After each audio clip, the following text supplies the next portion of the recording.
আপনি কোনো একটি মানে পাপ কাজ করার নিয়ত করছেন। কি পাপ কাজ? বিশাল বড় একটা কবিরা গুনার নিয়ত করছেন যে আমি আজকে রাতে অমুক বা এইরকম একটি পাপ কাজ করব।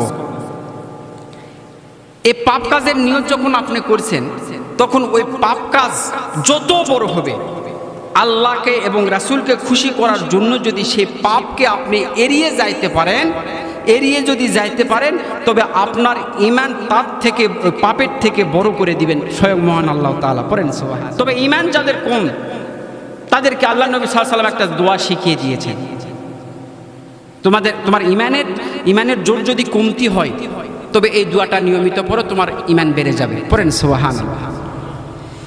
আল্লাহ নবী সাল্লাল্লাহু আলাইহি সাল্লাম তিনি বলেছেন, রব্বানা লা তুজিগ কুলুবানা বা'দা ইয হাদাইতানা ওয়া হাব লানা মিন লাদুনকা রাহমাত ইন্নাকা আনতাল ওয়াহ্হাব। পড়েন সুবহানাল্লাহ। আল্লাহ নবী সাল্লাল্লাহু আলাইহি সাল্লাম মাঝে মাঝে এই দোয়াটি পড়তেন। তাফসীর ইবনে কাসির আসছে